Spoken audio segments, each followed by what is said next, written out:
বা কোনো পোর্শন বুঝতে অসুবিধা আছে? যদি থাকে তো বলো। কুলিং সিস্টেমটা স্যার পারলে আর একবার একটু রিভাইজ দিয়ে দিন স্যার, একটু অল্প করে। ওকে ওকে, কুলিং সিস্টেমে আমি রিভাইজ দেব। কুলিং সিস্টেম নিয়ে কেউ কি পিপিটি বানাচ্ছ, বা কুলিং সিস্টেম নিয়ে কেউ প্রজেক্ট রিপোর্ট বানাচ্ছ কি? এনিওয়ান? ওকে, চলো। আর আমি স্ক্রিনটা একটু শেয়ার করেছি তো, আমার স্ক্রিন দেখা যাচ্ছে? হ্যাঁ স্যার, হ্যাঁ দেখা যাচ্ছে। ওকে,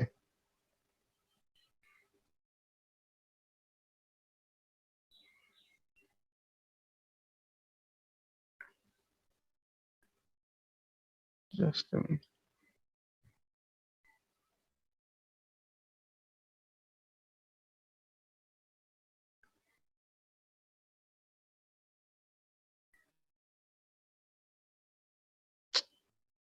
হচ্ছে কথা।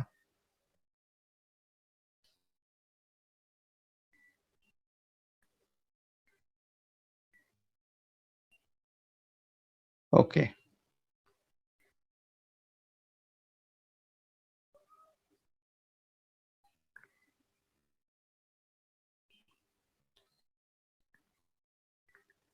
আচ্ছা, কুলিং সিস্টেমটা আর একবার বলতে বলে। ওকে, কুলিং সিস্টেম বলবো আমরা আজকের একটু টেম্পারেচার গেজ নিয়েও আলোচনা করব।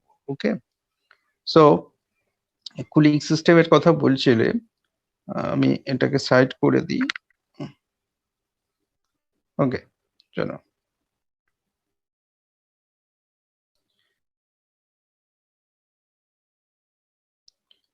সো কুলিং সিস্টেমটা আমরা কেন ইউজ করছি সন্দীপন? এর আগের দিন আমরা এত আলোচনা করলাম, কুলিং সিস্টেমটা আমরা কি কেন, একটা আইসি ইঞ্জিনের কুলিং সিস্টেমের দরকার কি? কুলিং এর দরকার কি? ওভারহিট হয়ে গেলে ইঞ্জিনটা সিজ হয়ে যেতে পারে, সেই জন্য হ্যাঁ মানে cooling করা। হিটিং বেশি, হ্যাঁ বেশি হিট হয়ে গেলে ইঞ্জিনটা সিজ হয়ে যাবে, সেই জন্য হাত থেকে রক্ষা পাওয়া কুলিং যায়। করা। হ্যাঁ হ্যাঁ, ঠিক আছে। তো একটা লিমিট, যখন একটা টেম্পারেচার ইনক্রিজ করতে করতে একটা লিমিট ক্রস করে যাবে, তখন ওভারহিট হয়ে সেটা সিজ হবে। বাট হ্যাঁ হ্যাঁ, সে একটা টেম্পারেচারে, এই টেম্পারেচারে ইঞ্জিনের এফিসিয়েন্সিটা বেটার হয়। তো আমরা ওভারহিট হলো, এই পজিশনে আসলো, সিজ হলো না, কিন্তু তাতেও তো আমরা এফিসিয়েন্সিটা অনেকটা ডাউন হবে, এটাও মাথায় রাখতে হবে টেকনিক্যাল। হ্যাঁ, শুধু আমরা যে সিজ হয়ে যাবে সেইটার জন্য না। হ্যাঁ, আবার যদি ইঞ্জিনের টেম্পারেচার ডাউন হয়, সেক্ষেত্রে কিন্তু এফিসিয়েন্সি ডাউন হয়ে যায়। ওকে, তো আমরা সেই জন্য একটা কনস্ট্যান্ট টেম্পারেচারের মধ্যে রাখতে চাই, কনস্ট্যান্ট একটা টেম্পারেচার মধ্যে। হ্যাঁ, তো কনস্ট্যান্ট টেম্পারেচারের মধ্যে রাখার জন্য আমরা কুলিং সিস্টেমটা, যেটা আমরা ফিট করেছি যে ডিভাইসটা কুলিং সিস্টেমে, সেটার নাম কি? কালকের কিন্তু আলোচনা করেছি। কুলিং সিস্টেমটা এই কনস্ট্যান্ট বর্নিং এর মধ্যে রাখার জন্য একটা আমরা একটা রাস্তাতে থার্মোস্ট্যাট, মনে পড়ছে? হ্যাঁ স্যার হ্যাঁ। ওকে, সো আমি ফের আরেকবার তোমাদের ডিভাইস বলছি যখন, আমি জাস্ট প্রথম থেকে আরেকবার প্রত্যেকটা সিস্টেম একবার করে বলে আসি। তো ফার্স্ট যে সিস্টেমটা আমরা দেখেছিলাম নন রিটার্ন, 1 নম্বর আমরা দেখেছিলাম নন রিটার্ন সিস্টেম। তো নন রিটার্ন সিস্টেমে কি হতো না, ওখানে কিন্তু ওভারকুল হয়ে যাওয়ার চান্স। ওভারকুল কেন? কন্টিনিউয়াসলি একটা সোর্স থেকে কন্টিনিউয়াসলি মানে এখানে রিসার্কুলেটিং করা হচ্ছে না, কুলেন্ট রিসার্কুলেটিং হচ্ছে না, সেই জন্য এটা ডিরেক্ট বা নন রিটার্ন সিস্টেম করা হয়। এখানে সোর্স থেকে কন্টিনিউয়াসলি আইসি ইঞ্জিনকে ঠান্ডা করে সেটা আউটসাইডে ডিসিপেট করে দিচ্ছে। ওকে, কন্টিনিউয়াসলি এই যে এখানে ওয়েস্ট করা হচ্ছে, এটা কিন্তু আর পুনরায় কাজে লাগানো হয় না। নন রিটার্ন সিস্টেম, যেটা আমি বলেছিলাম যে যেগুলো গ্রামের দিকে দেখবে পাম্প ইউজ করা হয়, মানে কৃষিকাজের জন্য ফার্মাররা ইউজ করে, হ্যাঁ, ওটা মানে জল তোলার জন্য যে শ্যালো ট্যালো আছে সেখানেও কিন্তু এই ধরনের নন রিটার্ন সিস্টেম দেখা যায় সেই ইঞ্জিনে, সেই আইসি ইঞ্জিনে। ওকে, দেন আমরা বলেছিলাম কি নেক্সট যে টাইপটা বলেছিলাম, কি বলেছিলাম মনে আছে? Hopper system, hopper, hopper system. এইটা হোপার সিস্টেম, এটা one kind of thermosiphon process. Hopper সিস্টেমে কি বলেছিলাম, এগুলো basically hopper system, non return, এগুলো স্টেশনারি ইঞ্জিনের ক্ষেত্রে, এটা অটোমোবাইলে ব্যবহার করা হয় না, বাট যেহেতু আইসি ইঞ্জিন সেখানে আছে সেই জন্য আমরা একটা আইসি ইঞ্জিনের কুলিং সিস্টেম নিয়ে এক্সপ্লেইন করছি। তো সেই জন্য আমরা সবকিছু কুলিং সিস্টেম গুলো এক্সপ্লেইন করছি এখানে। ওকে, তো হোপার সিস্টেম কি বলেছিলাম যে একটা স্টোরেজ ট্যাঙ্ক, সেখানে কুল্যান্ট হিসাবে ওয়াটার ফিল করা থাকে। ওকে, আর দুটো লাইন থাকে, একটা আপার হোস পাইপ, একটা বটম হোস পাইপ। ওকে, আর আইসি ইঞ্জিনের ওয়াটার জ্যাকেটে দুটো লাইন করা থাকে। তো এখান থেকে হট ওয়াটার চলে আসছে ট্যাঙ্কে, দেন কোল্ড ওয়াটার নিচে থেকে কোল্ড ওয়াটার আবার ওয়াটার জ্যাকেটে চলে যাচ্ছে। তো এখানে হিট প্রডিউস হচ্ছে আইসি ইঞ্জিনের সিলিন্ডারের মধ্যে, সারাউন্ডিং ওয়াটার জ্যাকেটে যে কুল্যান্ট আছে সে কুল্যান্ট হিট অ্যাবজর্ব করে নিচ্ছে। তো এখানে যে প্রসেসটা হচ্ছে এটাও থার্মোসাইফন প্রসেস। থার্মোসাইফন প্রসেস আমি কি বলেছিলাম যে যখন ওয়াটার হিট অ্যাবজর্ব করবে, তখন যখন ওয়াটার হিট অ্যাবজর্ব করবে তখন কি হয়, ডেনসিটি লাইট হয়ে যায়। ডেনসিটি লাইট হয়ে যাওয়ার জন্য ও উপরের দিকে ওঠে, উপরের দিকে ওঠে। ওকে, আর হেভি ডেনসিটি যেগুলো মানে তোমার কোল্ড ওয়াটার, তার ডেনসিটিটা হেভি হয়, সেই হেভি ডেনসিটির ওয়াটার নিচের দিকে আসে। ওকে, তো এইরকম একটা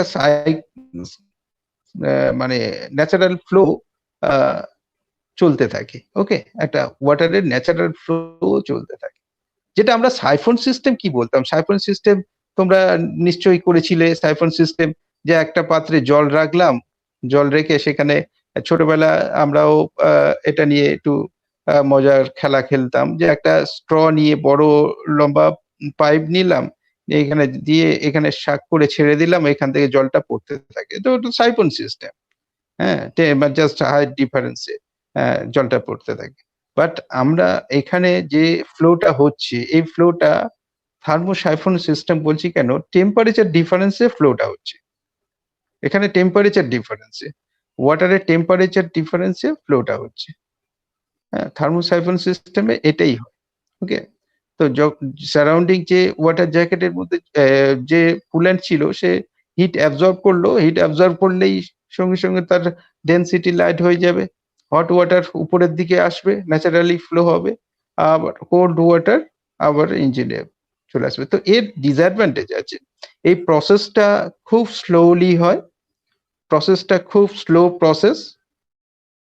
আর এটা কি করতে হয় না, এই ট্যাঙ্কে কন্টিনিউয়াসলি তুমি অনেক ঘন্টা চালাচ্ছ। ওকে, 5-6 ঘন্টা চালাচ্ছ কন্টিনিউয়াসলি। তো সেক্ষেত্রে দেখা যাবে এই যে স্টোরেজ ট্যাঙ্কটা এখানে রেখেছো, এখানে যে ওয়াটারটা আছে সেই ওয়াটারটা অনেক হিট হয়ে যাবে।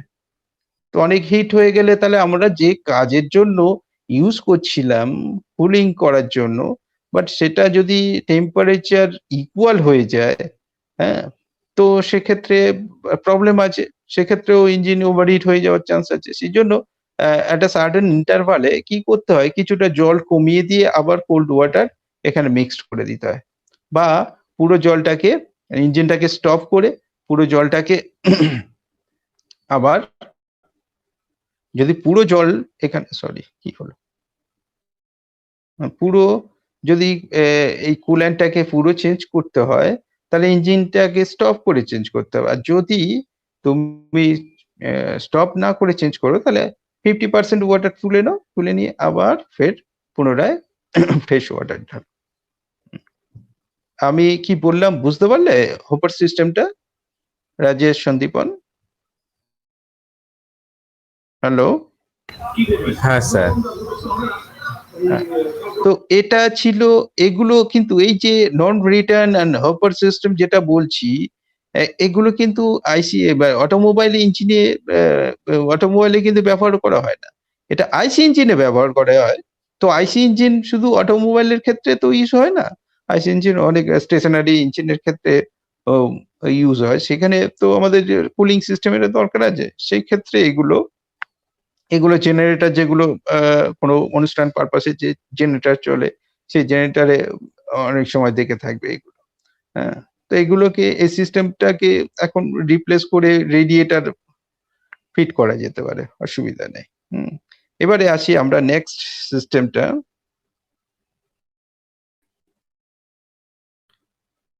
যেটা আমরা বলছি থার্মোসাইফন সিস্টেম। তো এটা অবভিয়াসলি যেটা বললাম সেটা, সেখানেও তো থার্মোসাইফন প্রসেস চলছিল, slow process, but hopper system. But অটোমোবাইলের যে আমরা ইউজ করি থার্মোসাইফন প্রসেস অটোমোবাইলে,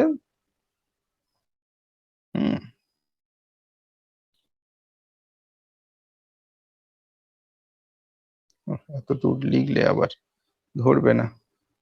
থার্মোসাইফন প্রসেস এত দূর যদি ইঞ্জিন সে কোথায়, ওকে, this is IC engine, okay,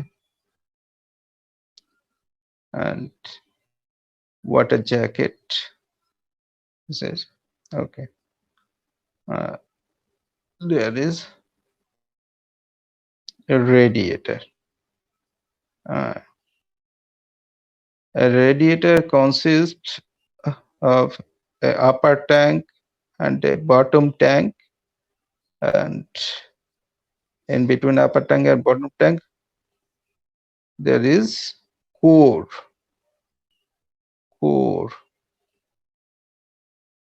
Okay, তো রেডিয়েটরে একটা, আমি এর আগে কনস্ট্রাকশনটা বলেছিলাম অনেকবার, যে রেডিয়েটরে একটা আপার ট্যাঙ্ক থাকবে, একটা বটম ট্যাঙ্ক থাকবে। আপার ট্যাঙ্কে শুধু একটা ফিলার ক্যাপ থাকে, হ্যাঁ, যেটা আমরা প্রেসার ক্যাপ বলি। আর একটা বটম ট্যাঙ্কে একটা ড্রেন নাট থাকে, যখন পরিষ্কার করার ইচ্ছে হবে, মানে কোনো সময় ক্লিন করার সময় হবে, তখন এই বটম, মানে ড্রেন প্লাগটা দরকার হয়। ওকে, আর মাঝখানে থাকে কোর।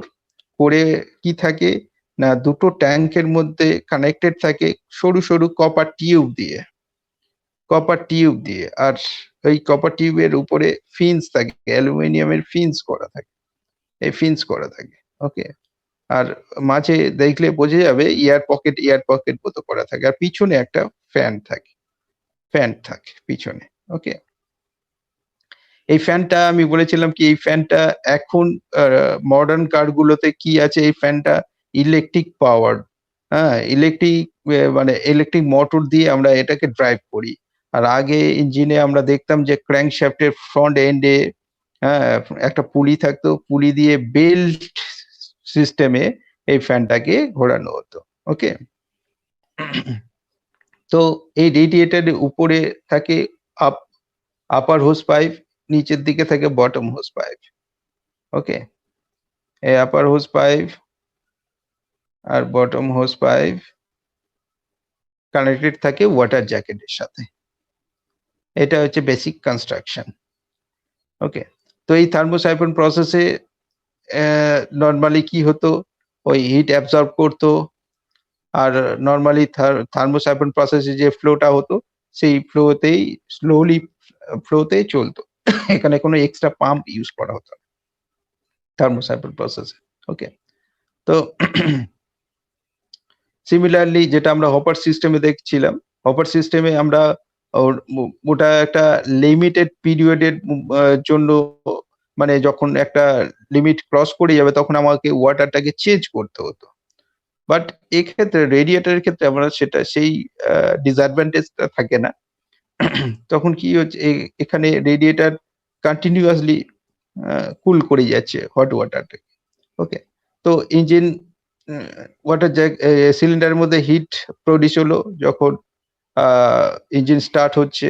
ওকে, তো ফিউল বার্ন হচ্ছে, ওখানে হিট প্রডিউস হচ্ছে, সারাউন্ডিং ওয়াটার জ্যাকেটে ওয়াটার হিট অ্যাবজর্ব করছে from cylinder.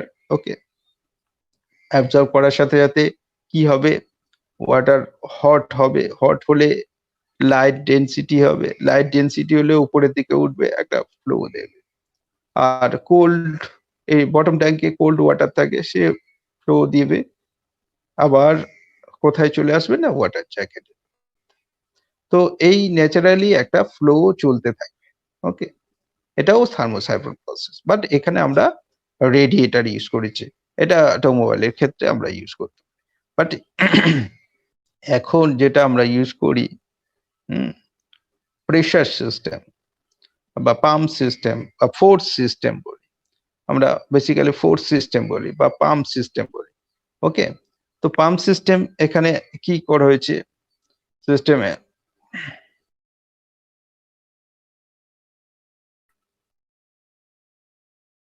Basically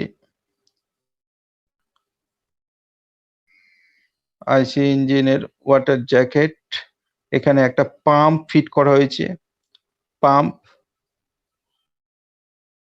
okay, forcefully পাম্পটা তোমার কুলেন্ট ইঞ্জিন ওয়াটার জ্যাকেটে পাঠাচ্ছে। ওকে, আর এখানে আমরা আর একটা ডিভাইস ইউজ করেছি, থার্মোস্ট্যাট, থার্মোস্ট্যাট ভালভ। ওকে, এই থার্মোস্ট্যাট সরি, আর থার্মোস্ট্যাট এই ওয়েটাকে জাস্ট রেডিয়েটরে যাওয়ার পথটাকে ব্লক করে আছে, ও শুধু যখন একটা সার্টেন টেম্পারেচার আসবে তখনই ওপেন হবে, আদারওয়াইজ ও ব্লক করে রাখবে। সেই টেম্পারেচারটা কত না 81 থেকে 90 ডিগ্রি সেন্টিগ্রেড। ওকে, তো এই টেম্পারেচারটা যখন আসবে তখনই ওপেন হবে, ওপেন হলে তারপরে হট ওয়াটার ফ্লো হবে রেডিয়েটারের আপার ট্যাঙ্কে। ওকে, তো থার্মোস্ট্যাট ভালভ এখানে ব্লক করে আছে, বাট ইনিশিয়ালি তো টেম্পারেচার ইনক্রিজ করে না।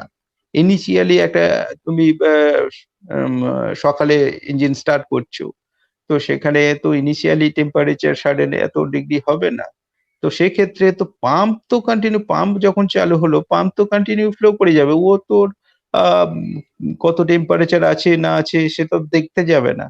হ্যাঁ, পাম্প পাম্পের কাজ করবে, পাম্প শাক করবে আর প্রেসার বিল্ড আপ করবে, প্রেসার বিল্ড আপ করে ফ্লোটা তোমার ইঞ্জিন ওয়াটার জ্যাকেটে পাঠাবে। তার জন্য কি করা হয়, এখানে একটা বাইপাস লাইন করা হয়। যতক্ষণ না থার্মোস্ট্যাট ভালভ ওপেন করছে রেডিয়েটরে যাওয়ার জন্য, ততক্ষণ কি করবে, এই যে প্রেসারের ফ্লুইডটা পাঠাচ্ছে পাম্প, সেই প্রেসারের ফ্লুইডটা জাস্ট প্রেসারটাকে রিলিজ করার জন্য বাইপাস দিয়ে আবার এখানে চলে আসবে। ওকে, তো এবারে আমার ইঞ্জিন চালু হয়ে গেল, ওয়াটার সিলিন্ডারে হিট প্রডিউস হচ্ছে, সেই হিটটা কুল্যান্ট অ্যাবজর্ব করছে, অ্যাবজর্ব করতে করতে সার্টেন টেম্পারেচার, কিছুক্ষণ পরেই এই টেম্পারেচারটা আমরা পেয়ে যাব 81 থেকে 90 ডিগ্রি সেন্টিগ্রেড। দেন থার্মোস্ট্যাট ভালভ ও পথটা ওপেন করে দেবে। ওকে, তো থার্মোস্ট্যাট ভালভ যখন ওপেন হয়ে গেল তখন হট ওয়াটার চলে আসছে কোথায় না রেডিয়েটরের আপার ট্যাঙ্কে। ওকে, আপার ট্যাঙ্কে হট ওয়াটার চলে আসলো, আর হট ওয়াটার এবার আপার ট্যাঙ্ক আর বটম ট্যাঙ্কের মধ্যে যে ডিস্টেন্সটা কভার করছে ওটা সরু সরু টিউব দিয়ে, কপার টিউব দিয়ে, কপার টিউবের মধ্যে দিয়ে হট ওয়াটার বটম ট্যাঙ্কে আসছে, আর মাঝখানে ফিনস আছে, কপার টিউব ওই হট ওয়াটার থেকে কপার টিউব হিট অ্যাবজর্ব করছে, কপার টিউবের গায়েতে ফিন্স করা আছে, মানে সারফেস এরিয়াটাকে আমরা বাড়িয়ে দিচ্ছি। ফিন্স করা মানে কি সারফেস এরিয়াটাকে বাড়ানো। ওকে, তো কপার টিউবের সাথে টাচে আছে ফিন্স গুলো, সেখানেও হিট অ্যাবজর্ব করে নিচ্ছে। আর এই যে মেটালের গায়ে যে হিটটা সেটাকে অ্যাটমসফিয়ারে ডিসিপেট করার দায়িত্ব কার? না ফ্যান এখানে কন্টিনিউয়াসলি এয়ার ব্লো করে যাচ্ছে। তো এখানে যখন হট ওয়াটার আপার ট্যাঙ্ক থেকে বটম ট্যাঙ্কে আসবে, অবভিয়াসলি টেম্পারেচারটা অনেক ডাউন হয়ে যাবে। তো আবার ফের এই কোল্ড কুলেন্ট আবার ইঞ্জিন ওয়াটার জ্যাকেটে পাঠাবে পাম্প। এই সার্কুলেশনটা চলতে থাকে। ওকে, এই সার্কুলেশনটা চলতে থাকে। বোঝা গেল? হ্যালো? হ্যাঁ স্যার, হ্যাঁ হ্যাঁ হ্যাঁ। হ্যাঁ, তো এই দুটো প্রসেস কিন্তু শুধু তোমার অটোমোবাইলের ক্ষেত্রে এই থার্মোসাইক্লিং প্রসেসটা ছিল, এটা আগে ইউজ করা হতো থার্মোসাইক্লিং প্রসেস, এখন আর ইউজ হয় না, এখন এই ফোর্স সিস্টেম বা পাম্প সিস্টেম এটাই চলে। ওকে, এবারে আমরা জাস্ট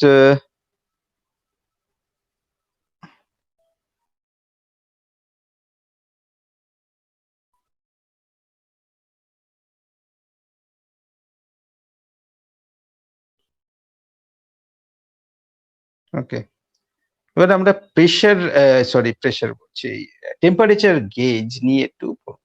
আর থার্মোস্ট্যাট এর আগে আমি বলেছিলাম থার্মোস্ট্যাট ভালভ মানে দুটো টাইপের, একটা থার্মোস্ট্যাট ভালভের মেকানিজমটা কি আছে বলেছিলাম, ওয়াক্স প্যালেট টাইপের একটা ছিল, যেটা এই দুটো মেকানিক্যালি কাজ করতো, ওয়াক্স প্যালেট টাইপ আর বেলোস টাইপ। সরি, হ্যাঁ, আচ্ছা। এবারে এই যেটা আমরা দেখছি ডায়াগ্রামটা, এটা তোমরা এর আগেও দেখেছো, কেউ বলতে পারবে এটা কোথায় দেখেছো?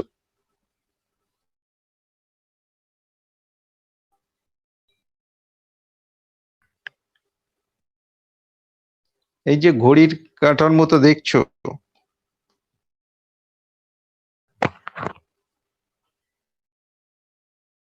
হ্যালো, হ্যাঁ স্যার। দেখেছো কোথাও? মনে পড়ছে রাকেশ?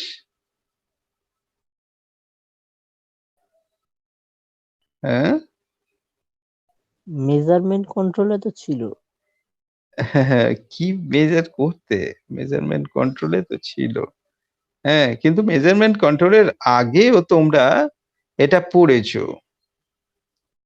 এটা তোমরা যখন বয়লার পড়েছিলে, বয়লারের একটা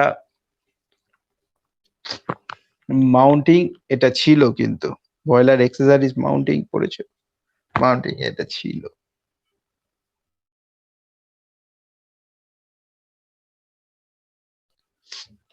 এই ধরনের তোমরা প্রেসার গেজ দেখেছিলে, প্রেসার গেজ, হ্যাঁ, আর এখন এই প্রেসার গেজটাকে এখন টেম্পারেচার গেজ দেখানো হচ্ছে। হ্যাঁ, ওকে, আমি একবার রিমাইন্ড করে দিচ্ছি, এটা প্রেসার গেজ হিসাবে বয়লারের ওয়ালে ফিট করা হতো, বয়লারের ভিতরে স্টিমের প্রেসারটাকে মেজার করার জন্য। ওকে, এই ধরনের আমরা ডিভাইসটা দেখেছিলাম। প্রেসার গেজের ইন্টারনাল যে মেকানিজম এটাই। হ্যাঁ, তো আমরা এটা আগে যে অটোমোবাইলের ড্যাশবোর্ডে এইভাবে এই প্রেসার গেজের টাইপের, সিমিলার টাইপের এই বার্ডন টিউব টাইপের টেম্পারেচার গেজ ওখানে ইউজ করা হতো।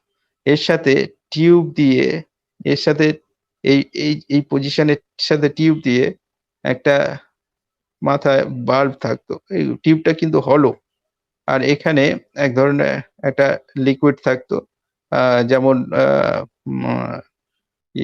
মার্কারি যেমন টেম্পারেচার সাথে সাথে ইনক্রিজ করে, ওইরকম ধরনের মার্কারি থাকতে পারে, অন্য ধরনের জিনিস লিকুইড থাকতে পারে, যেগুলো সব অল্প টেম্পারেচারে স্টিমে কনভার্ট ইভাপোরেট হয়ে যেতে পারে। তো এটা ইঞ্জিন ওয়াটার জ্যাকেটের মধ্যে রাখা হতো।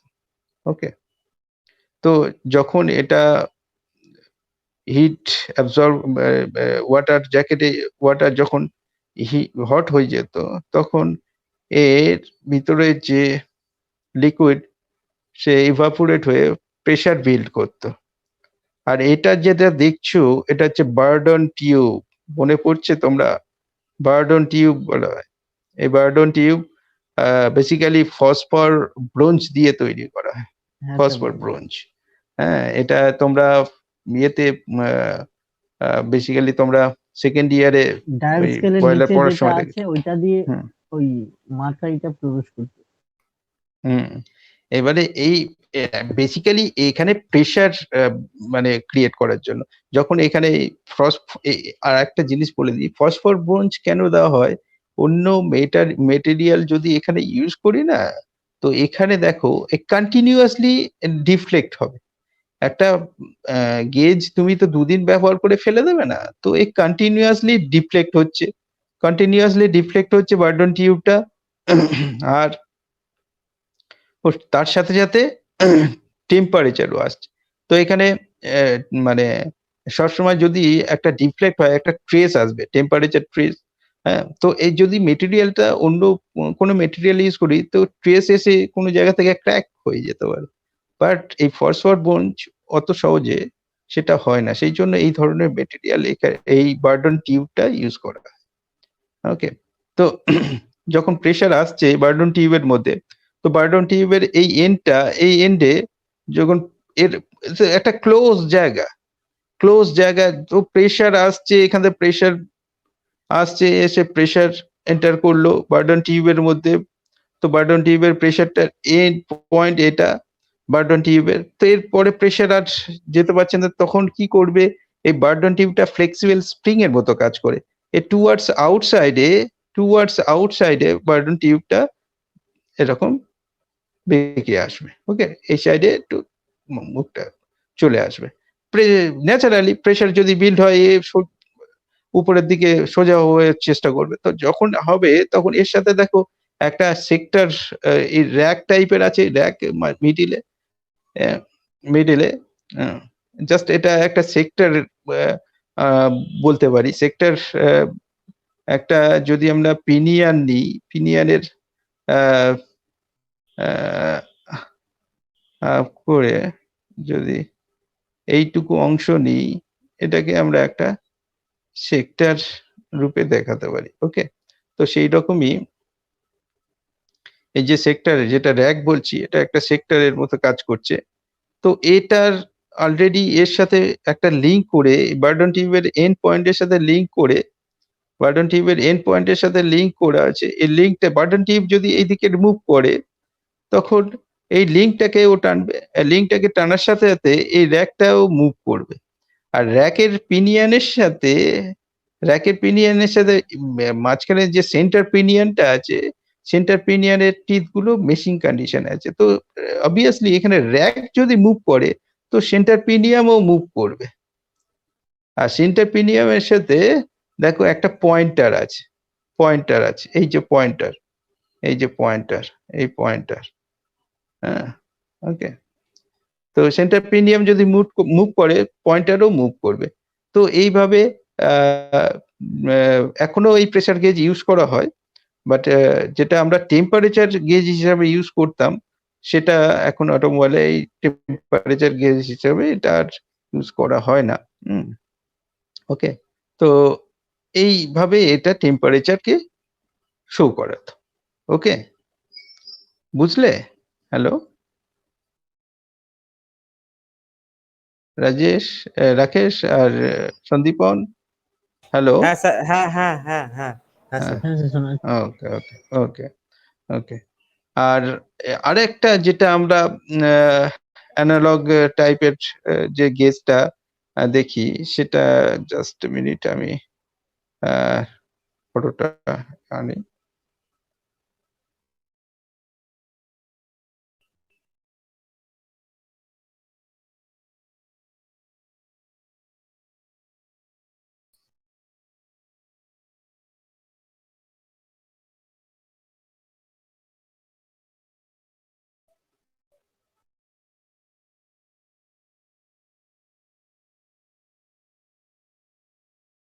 হুম, এটা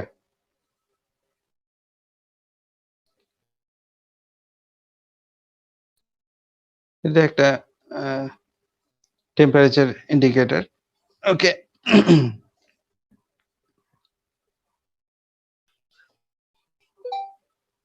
ডায়াগ্রামটা দেখা যাচ্ছে তো? হ্যালো? হ্যাঁ স্যার দেখা যাচ্ছে। ওকে। হ্যাঁ স্যার দেখা যাচ্ছে স্যার। তো বেসিক্যালি এটা অ্যানালগ হিসাবে ইউজ করা হতো, এখন সব ডিজিটাল এসে গেছে। তো এটার এটা যেমন ফুললি মেকানিক্যালি কাজ করতো। ওকে, যেটা আমরা বাটন টিপ টাইপের দেখলাম। ওকে, আর এটা ইলেকট্রিক্যালি এটা কাজ করে। এখন ইলেকট্রনিক্স এর যুগ চলে এসছে, মাইক্রো কন্ট্রোলার দিয়ে সব কাজ করানো হচ্ছে, সেন্সর দিয়ে। ওকে, তো এটা এই ধরনের টেম্পারেচার গেজটা কিভাবে কাজ করে সেটা একটা এক্সপ্লেন করে। যখন আমরা ইগনিশন সুইচ অন করছি, then and then ignition switch on করার সাথে আর একটা জিনিস বলে দিই, এই যে বাটন টিপ টাইপের আমরা যে প্রেসার গেজটা দেখেছি, এটার সাথে কিন্তু কোনো ইলেকট্রিক্যালের কোনো সম্পর্ক ছিল না, ফুললি মেকানিক্যালি। ওখানে ওয়াটার জ্যাকেটের ভিতর টেম্পারেচার যেমনই থাকবে তেমনই শো করবে। এখানে ইগনিশন সুইচ অন করার সাথে সাথে এর কোনো সম্পর্ক নেই, এ অলওয়েজ একটা টেম্পারেচার শো করবে। তুমি যদি ইঞ্জিনটা বন্ধ করে যাও কিন্তু এ শো করে থাকবে। ওকে, এখানে কোনো ইলেকট্রিক্যাল কোনো ফাংশন নেই। ওকে, আর এখানে যখন আমরা ইগনিশন সুইচ অন করছি তার সাথে সাথে ব্যাটারি থেকে এখানে কারেন্ট চলে যাচ্ছে। ওকে, দুটো কয়েল আছে, দুটো কয়েল আমরা দেখতে পাচ্ছি। দুটো কয়েল। তো দুটো কয়েলে অবভিয়াসলি এটা তোমাদের এখান থেকে কিন্তু গ্রাউন্ড হওয়ার কথা। জাস্ট আ মিনিট, এখান থেকে এই যে লাইনটা আছে, ও এতগুলো হেজি হয়ে গেল কেন ওর সাথে? আচ্ছা আচ্ছা, ডিলিট করতে।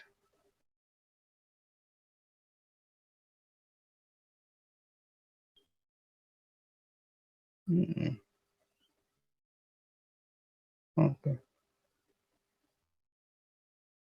ওকে, সো যখন আমরা ইগনিশন সুইচ অন করছি, ব্যাটারি থেকে কারেন্ট ফ্লো হচ্ছে এই দুটো কয়েল, এটা এটা। ওকে, তো ইকুয়ালি এখান থেকে গ্রাউন্ড হয়ে যাচ্ছে, এখান থেকেও এটা অবভিয়াসলি এখান থেকে গ্রাউন্ড হবে। হ্যাঁ, গ্রাউন্ড হবে। ওকে, তো এই পজিশনটা ওয়াটার জ্যাকেটের সাথে কানেক্টেড। এই পজিশনটা ওয়াটার জ্যাকেটের সাথে কানেক্টেড। ওকে, তো এখানেই হিট প্রডিউস হবে। তো এটা কিভাবে কাজ করে? যখন হিট প্রডিউস করছে না, তো এই দুটো কয়েল যখন তোমার কারেন্ট ফ্লো হবে, তো ইকুয়ালি ম্যাগনেটিক ফিল্ড তৈরি করবে। ইকুয়ালি ম্যাগনেটিক ফিল্ড তৈরি করলে, আর এটা যে পয়েন্টারটা আছে, এটা মাঝখানে পয়েন্টারটা একটা আর্মেচারের সাথে কানেক্ট, আর্মেচার। ওকে, তো তো অবভিয়াসলি দুটো যদি ইকুয়াল ম্যাগনেটিক ফিল্ড তৈরি করে, তো এটা মিডল বরাবর থাকবে। যদি এ বেশি ম্যাগনেটিক ফিল্ড তৈরি করে, তো এই পয়েন্টারটা এর দিকে চলে আসবে। তো যার দিকে ম্যাগনেটিক ফিল্ড বেশি হবে, সেই পয়েন্ট আর্মেচার তার দিকে অ্যাট্রাক্ট হবে, তাই না? বেশি তার দিকেই চলে যাবে। Okay? তো এই ম্যাগনেটিক ফিল্ডের মানে ডিফারেন্সটা এখানে আমাদের টেম্পারেচারটা কত বেশি না কম সেটাকে আমরা এই পয়েন্টার দিয়ে শো করাই। তো যখন এখানে হিট প্রডিউস করবে, এখানে যখন হিট প্রডিউস করবে মানে এই কয়েলটা যখন হিট হবে, তখন কি হবে? এখানে রেজিস্ট্যান্সটা কমে যাবে। তো এই কয়েলের রেজিস্ট্যান্সটা লো হয়ে গেল, এই কয়েল রেজিস্ট্যান্সটা হাই। তো এখানে রেজিস্ট্যান্স লো হওয়ার একটা লো হলে কি হতে পারে? এখানে কারেন্ট ফ্লোটা বেশি হবে। কারেন্ট ফ্লোটা যদি বেশি হয়, তখন কি হবে? এখানে ম্যাগনেটিক ফিল্ডটা বেশি হবে এই কয়েলে। এই কয়েলে ম্যাগনেটিক ফিল্ডটা বেশি হবে এখান থেকে যদি কারেন্ট ফ্লোটা বেশি হয়।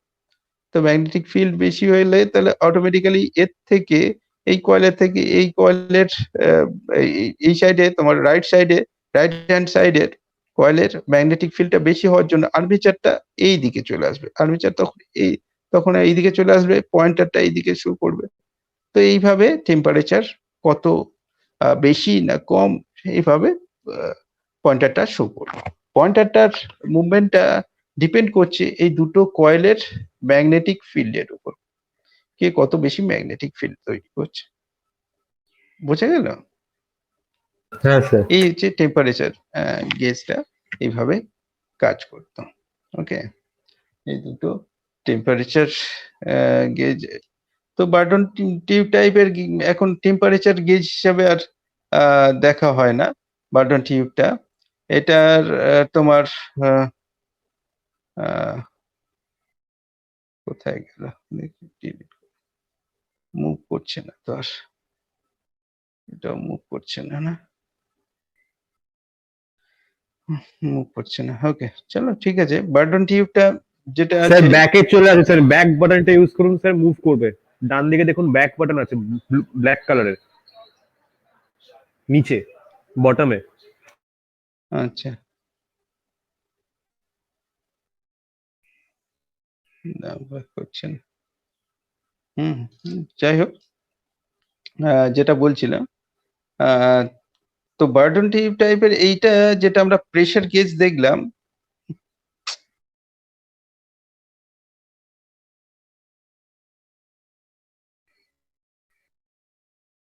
না এটা আর মুভ করছে না। হ্যাঁ, ঠিক আছে, সুবিধা নেই। আহ, যেটা আমরা প্রেসার গেজ বার্টন টিউব টাইপের দেখলাম, ওটা কিন্তু pressure gauge, sorry pressure gauge বলছি বারবার কেন, প্রেসার গেজও সিমিলার ওয়েতেই কাজ করে। তো অ্যাকচুয়ালি এখানে টেম্পারেচার মেজার করছে, বাট এটা কিন্তু প্রেসার গেজেরই ফাংশন করছে, এটা কিন্তু মাথায় রাখবে। প্রেসার গেজ যেমন ভাবে ফাংশন করে বার্টন টিউব টাইপের যে প্রেসার গেজ যেমন ভাবেই কাজ করে, সিমিলার ওয়েতেই কাজ করছে এই যে তোমার বার্টন টিউব টাইপের যে টেম্পারেচার গেজ দেখছি। কেন টেম্পারেচার গেজটা আমরা ওই প্রেসারেই মাপছি, অ্যাকচুয়ালি প্রেসারেই মাপছি, কিন্তু আমরা সেটাকে ইনডাইরেক্টলি আমরা টেম্পারেচারের, যে টেম্পারেচার যেখানে ক্রিয়েট হচ্ছে সেই টেম্পারেচারে, জাস্ট আমি তোমাদের ডায়াগ্রামটা আর একটা ডায়াগ্রাম দেখাতে চাই, জাস্ট আ মিনিট।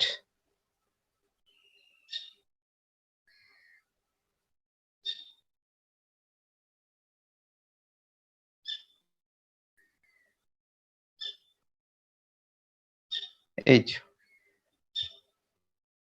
এইটা দেখো, এই ধরনের আহ, তো এই যে টিউব আছে, এই বাল্বের এইখানে যদি এর ভিতরে একটা লিকুইড থাকে, সেই লিকুইডটা কি হবে, সেই লিকুইডটা যখন টেম্পারেচার অ্যাবজর্ব করবে তখন সে ইভাপোরেট হয়ে যাবে। হ্যাঁ, তো ইভাপোরেট হয়ে গেলে ওর আয়তনে বাড়বে, তো ভলিউমে বাড়বে। লিকুইডে ছিল, এবার যখন গ্যাসিয়াস ফর্মে যাবে ওর আয়তনে বাড়বে। তো আয়তনে ভলিউমে যখন বাড়বে তখন প্রেসার বিল্ড করবে। তো ইনসাইডে, এখানে তো আর আউটসাইডে, এটা একটা ক্লোজ জায়গা, এর ভিতরে যখন প্রেসার বিল্ড হবে, তখন প্রেসার বিল্ড হলে তো আলটিমেটলি এই যে পয়েন্টারটা মুভ করছিল বার্টন টিউবের, তো আলটিমেটলি ও তো প্রেসারেই মাপছে। প্রেসারটাকে আমরা প্রেসারের মাপার উপায়ে আমরা টেম্পারেচারটা এখানে কাউন্ট করছিলাম। হ্যাঁ, যেটা আমরা প্রেসার গেজ দেখেছি বার্টন টিউব টাইপের, সেই সিমিলার। হ্যাঁ, বুঝলে? ও যেমন প্রেসার মাপছিল, এটা আমরা যদি এই বয়লারের প্রেসার মাপতাম তাহলে কি হতো, এটা দরকার নেই তো, এই অংশটুকু কেটে দিয়ে এখানে ডাইরেক্ট যদি আমরা একটা বয়লারের ওয়ালে ফিট করে দিই, তো ইনসাইডে যে স্টিম হচ্ছে সেই স্টিমের প্রেসারটাও আমরা মাপতে পারবো। তো এখানে ডাইরেক্টলি কিন্তু তোমরা আরেকটা জিনিস তোমাদের বলি, তোমরা pressure gauge mount boiler mounting পড়েছো প্রেসার গেজ, তো প্রেসার গেজ কি ডাইরেক্ট ইয়েতে ফিট করা হতো বয়লারের ওয়ালে? প্রেসার গেজ ফিট করা হতো, তোমরা পড়ে এসছো।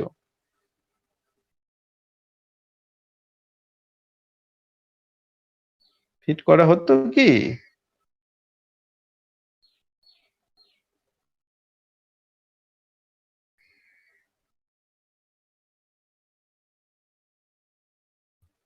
হ্যালো?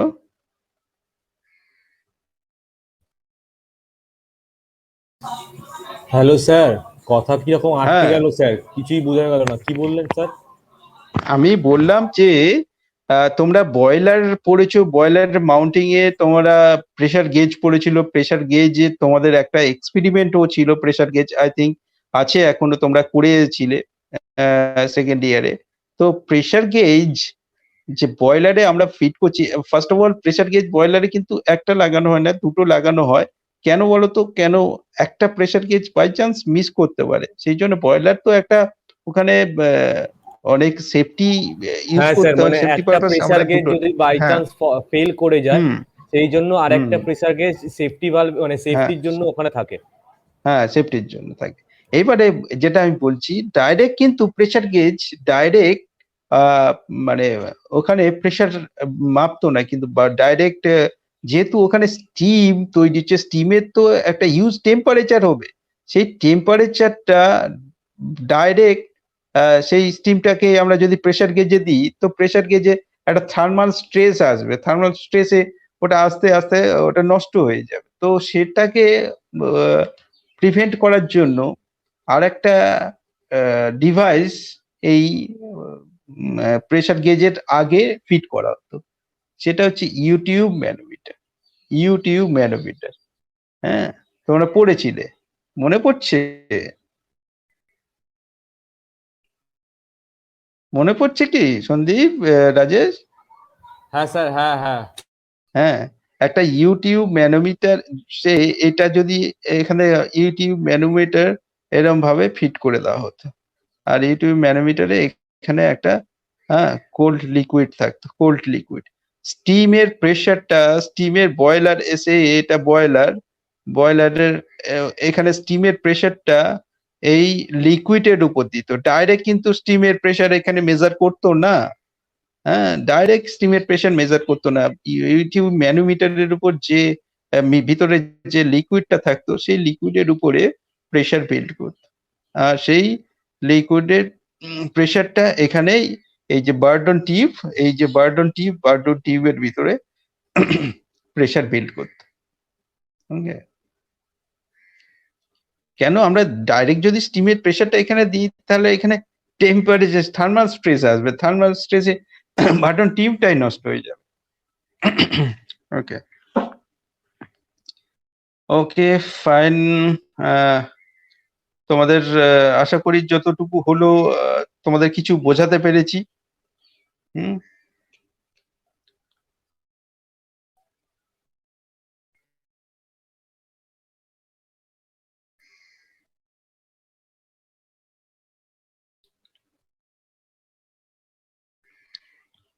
ওকে, কে কে আছে দেখি।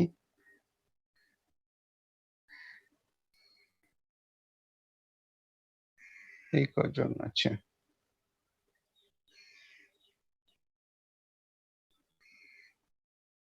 স্ক্রিনশট প্রথমের দিকে অনেকজন দেখলাম যেন।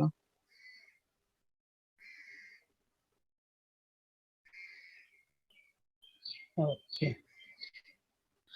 ওকে, ফাইন। টাইম তো হয়ে গেছে, আর যদি তোমাদের কোনো কোয়ারিজ থাকে তো বলো, নাহলে আমি লেফট করে যাই। ওকে, আর তোমরা প্লিজ তোমরা ওগুলো চালু করে দাও, তোমাদের নিজেদের টপিক গুলো নিয়ে কাজ শুরু করে দাও। আর আমি কিন্তু আর আর ওয়েট করব না, এই মাসের শেষের এই মাসটা শেষ হয়ে যাক, সামনের মাসের প্রথম দিন থেকে আমি কিন্তু তোমাদের পিপিটি নেব। ওকে, কারোর যদি হেল্পের প্রয়োজন হয় অবভিয়াসলি আমার সাথে যোগাযোগ করো, কিন্তু অবশ্যই করতেই হবে, কেউ চুপচাপ থাকতে পারবে না, আদারওয়াইজ এই সাবজেক্টে আমি নাম্বার দিতে পারবো। ওকে, থ্যাংক ইউ এভরিওয়ান।